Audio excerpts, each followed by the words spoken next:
one of the things that we see today is I want to say it's comical, but it's not. We shouldn't be laughing.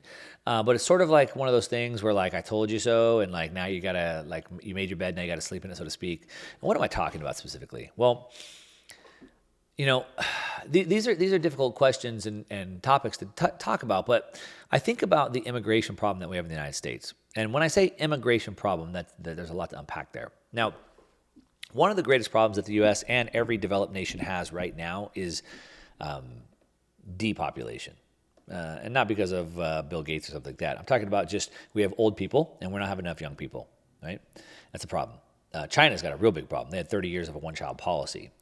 So the United States needs migration. We need people coming from other countries if we're going to survive. We're just not, Americans just aren't having enough kids.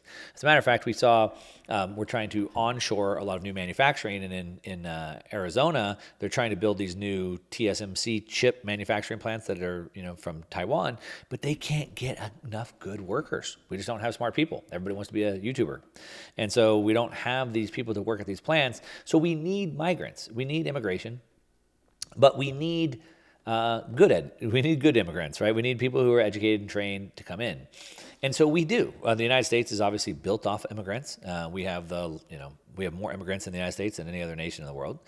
But then we have illegal immigrants. And these are ones who come in illegally. They cut the line. They don't go through the proper channels and process. And this is a big sticking point. Now, I could be all for having open borders and just let everybody come in if we weren't in a welfare state. But the problem is that we are.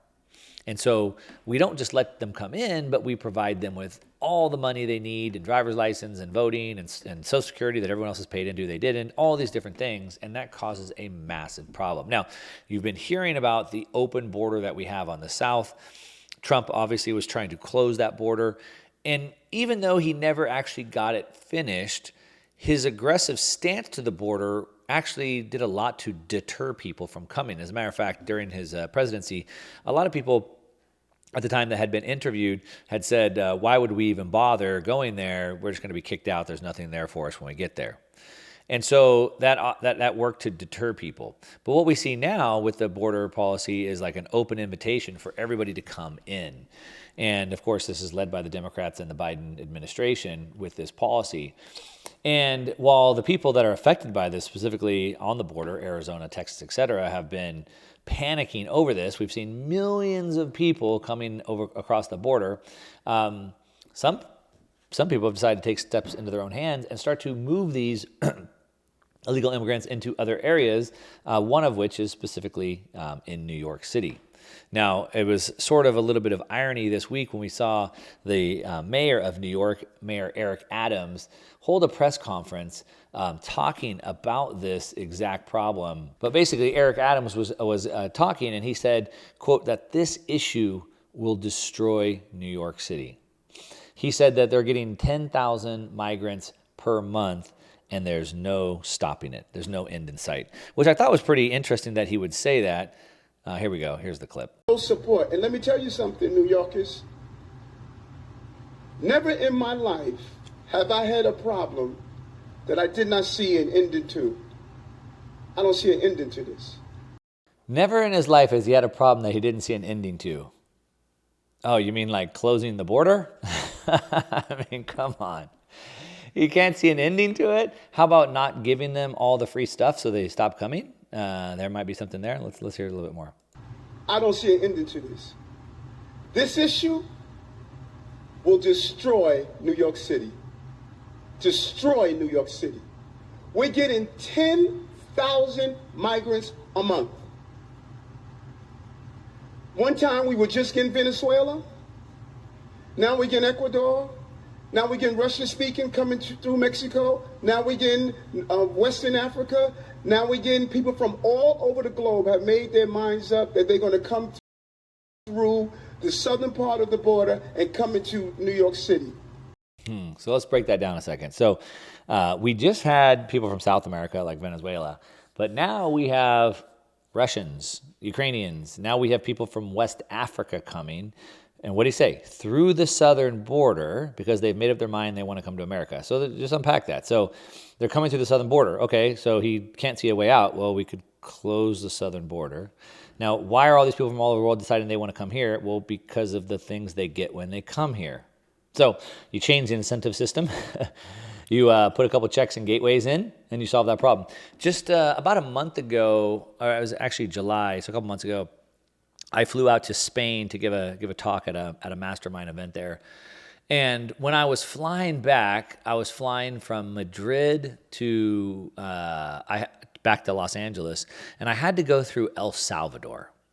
And on my plane were, 20 or 30 African people getting on the plane, and they were all like dressed pretty nice, and they were all, all getting on at the same time. And I've been to El Salvador many times. Mostly I go there for surfing. There's not a lot in El Salvador. It's certainly not a big tourist destination for most people. And it's certainly not a place where 20 or 30 20-year-old African males dressed nicely would go. So I started thinking about this, and I tried to talk to a couple of them. Most of them didn't speak any English. And as it turns out, most of them were flying into El Salvador because it's a place they could go to from Madrid, and from El Salvador, they would start to make their way up into the United States. Now, who paid for these people, dressed nice, and who paid for their plane tickets to get them there? I don't know. That's a different story. But it certainly seemed pretty organized to me. But this is what happens when you have this. So per Eric Adams' statement, I don't see an end in sight. Pretty interesting. Now let's break down some numbers. We see in the fiscal year 2022, Border Patrol agents apprehended a record-breaking 2.3 million immigrants at the southern border. Now this is apprehended. Okay, this number includes people they got. It doesn't include the people that they didn't, which is the majority of people. We don't have a firm number on that. We can see that the number of undocumented immigrants crossings at the southwest border for the year 2022 topped almost 3 million people in 1 year, which broke the previous annual record by more than 1 million people. So this is it's a big problem. It's a big epidemic. And it's a big conversation. And it's one that doesn't have an easy answer. But again, as I said, the irony of making your bed, now you have to lay in it. The Democratic parties that want this to happen, and here Eric Adams is having to deal with this, and he can't see an end in sight, but when it's sitting right in front of your face. And this goes back to what we talked about in the very first episode, which is the law of unintended consequences. You have to be able to think through first, second, third, fourth, fifth order effects. And this affects all of us, right? We have people all in this world, in this country, who don't think through the second, third, fourth, fifth order. They don't think through the consequence of these things. And unfortunately, they're helping vote, which is why it's important for us to continue to talk about these things, continue to spread these brush fires to the minds of men, as Samuel Adams said. Take these conversations, discuss them with your friends, family, coworkers, and we can change the collective shift.